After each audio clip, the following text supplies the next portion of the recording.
The iPhone Air delivers remarkable performance in a super thin and light design that's very durable. I especially like getting A19 Pro power in something this compact, but you have to make some trade-offs for the steep $1,000 price. You get only a single rear camera, which means no telephoto zoom, ultra-wide or macro shots. And while the Air's battery life is solid, it's a few hours behind the iPhone 17 Pro Max. The iPhone Air represents the first major shakeup to the iPhone family in years. The Air replaces the iPhone 16 Plus in Apple's lineup, but it really stands on its own as a completely new device. In fact, the iPhone Air really feels like a blueprint for the future as Apple nears the 20th anniversary of the original iPhone. Measuring 5.6mm, the iPhone Air is the thinnest phone in the world that's not a foldable, and yet it feels very sturdy thanks to its titanium frame. I have literally tried to bend and break this handset and it stayed intact. The Air doesn't skimp on performance either, packing an A19 Pro chip for playing demanding games and taking advantage of Apple intelligence. So what's the catch with this super slim Air? There's only a single camera, and while the battery life is pretty solid for something this size, you get less endurance versus the iPhone 17 Pro models. But it might still be the best phone for you, depending on what you are looking for. Here is the pros and cons in my full iPhone Air review. The iPhone Air starts at $1,000 for 256 GB of storage. That's $100 more than the iPhone 16 Plus, but Apple is betting that you will be willing to pay a premium for a phone that's this slim and portable. There is just one problem. The iPhone 17 Pro starts at $1,099, which is just $100 more for a phone with triple cameras, a bigger battery, and an A19 Pro chip with an extra GPU core and vapor chamber cooling for better sustained performance. So you should really think about whether this stunning design is worth it. The iPhone Air has a release date of September 19. The iPhone Air is so thin and light that you are worried for its safety when you see it from across the room, but you will feel reassured when you put it in your hands. Measuring just 5.64mm thin, the iPhone Air edges out the Samsung Galaxy S25 Edge for the thinnest phone we have tested. The Air is so thin, in fact, that you might forget it's in your front pocket. Well, the whole device isn't this thin.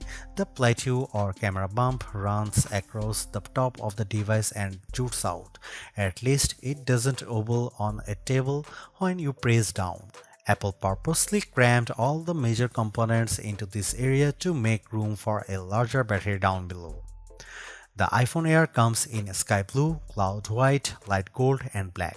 Frankly, the black color makes the design look cheap and not as thin. I prefer the sky blue model I tested, which does a better job of showing off the Air's thin profile. Some have complained that the titanium frame is too shiny, but I don't agree. If you are worried about the durability for a phone this thin, I think you can rest easy. I saw a demo that simulated a band with 130 pounds of force, and the iPhone Air shrugged it off. To further fortify the iPhone Air, Apple equipped the phone with a Ceramic Shield 2 display with 3x the scratch resistance of the previous technology and the Ceramic Shield back that's 4x more crack resistant than glass. It is worth noting that the iPhone Air has a single speaker integrated into the earpieces compared to dual speakers for the iPhone 17 and 17 Pro series. During my testing, the Air's speakers got plenty loud when listening to Apple Music, but it did sound tiny at max volume. Some have shared in our YouTube interview with Apple on the iPhone Air that they wish that this phone came in a mini size. I say there is no need, you get the best of both worlds with this device, a large 6.5-inch display in a very pocket-friendly size. And it's a pretty damn good ProMotion screen, 2 with a rated maximum outdoor brightness of 3000 nits, a 1 to 120Hz refresh rate, and anti-reflection tech built in. Outdoors, I put the iPhone Air up against the Galaxy S25 Edge, playing the same Begonia trailer, and Emma's tone looked brighter, plus there was less glare. The iPhone Air didn't perform quite well as in our lab testing, covering less of the DCI-P3 color space and turning in a slightly worse Delta E accuracy score. The iPhone Air features a single 48 megapixel fusion camera with 2x optical quality zoom. No telephoto, no ultra-wide, but it is a pretty strong performer based on my testing. Just don't expect much more from the 10x digital zoom. The iPhone Air does bring some cool new camera features to the table that are also available on the iPhone 17, 17 Pro and 17 Pro Max. This includes an 18 megapixel center stage front camera that leverages a square sensor to let you shoot landscape selfies without having to flip the phone in your hand. Here are some camera samples of the new iPhone Air.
Packing an A19 Pro chip, the iPhone Air promises Pro-like performance in a very skinny frame, and I say Pro-like because you are limited to 5 GPU cores compared to 6 for the iPhone 17 Pro and Pro Max.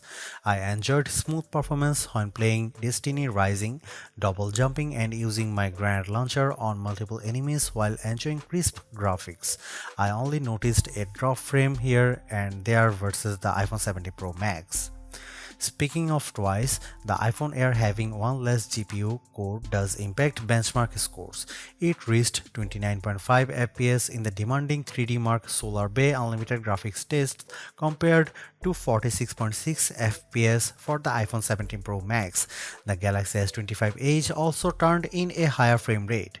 On Geekbench, which measures overall performance, the iPhone Air beats the Galaxy S25 Edge and it finished our video transcoding test 20 seconds faster. How about sustained performance?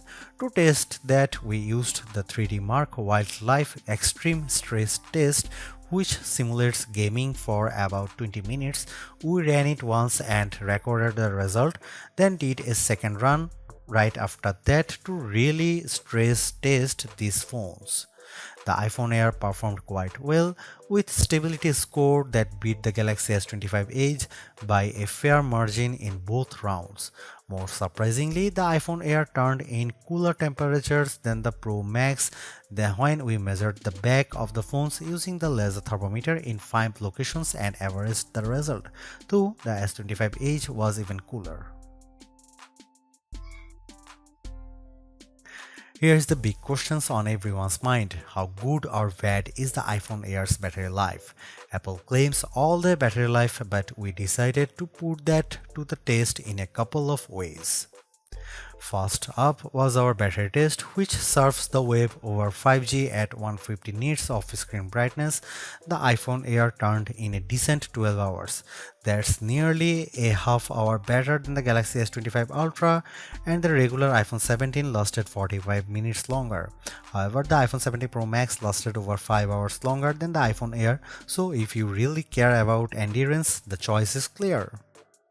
I also compared the iPhone Air's battery life versus other phones when streaming the same YouTube video over Wi-Fi for 5 hours at 50% screen brightness. The iPhone Air was down to 81%, which is better than the Galaxy S25 Edge's 67%. Note that Apple sells a $99 MagSafe Battery Pack for the iPhone Air that's designed to deliver 65% more power. The iPhone Air puts most of its components in the plateau towards to the top of the device, and this is the area that got fairly warm during my testing. For example, after playing Asphalt Legends for 10 minutes, I measured this area and it got as hot as 106 and 109 degrees. Playing the same game on the iPhone 17 Pro Max, the temperature was in the 96-degree range. When performing other tasks, the iPhone Air mostly kept it cool, so your results will depend on the apps you are using. Like all the new iPhones, the iPhone Air comes with iOS 26 pre-installed, and there is some features worth getting excited about. There is the new liquid glass design, which adds sleek looking transparency effects to various apps, and I also like how you can better customize your lock and home screens with 3D like spatial photos. Major feature upgrades for iOS 26 come to the phone app in particular. There is a hold assist for letting your iPhone stay on hold of you until a human comes to the phone, and call screening will help keep scammers away. I also appreciate the ability to add backgrounds to messages as well as add polls. Apple Intelligence just isn't that exciting right now as we wait for the new Siri to be fully bagged coming in 2026, but there are some noteworthy AI upgrades. For example, with visual intelligence, you can easily look up anything in a screenshot via Google, such as that new pair of shoes that caught your eye, and you can also ask questions about whatever on your screen via ChatGPT. However, this feature feels like it involves too many steps versus Gemini Live, which analyzes your screen without having to take a screenshot, and you can have a live voice conversation with Google's Assistant at the same time. I am torn about the iPhone Air as its remarkable piece of engineering. This design is amazingly thin and light, and Apple deserves serious credit for making it so durable. It feels so strong, I don't think I would bother with a case. I also like how well the iPhone Air performs. No, it doesn't have the graphics might or sustained performance of the iPhone 17 Pro or Pro Max, but it's faster than the Galaxy S25 Edge and remains fairly cool under pressure, and it offers better sustained performance than Samsung's slim phone. However, I don't like the shoppers have to give up both an ultra-wide lens and telephoto zoom with the iPhone Air. At least Samsung gives you an ultra-wide camera that enables macro photography, but the iPhone Air's main 48 megapixel camera is very good overall. Apple left some other features on the cutting room floor as well, as such as fast charging and cinematic mode for video, so in sometimes the Air feels more like an iPhone Lite. Overall, I think the iPhone Air is worth buying for those who want a super slim phone that's very easy to carry, that doesn't sacrifice too much on performance, but you will have to live with some trade-offs if you want something this compact.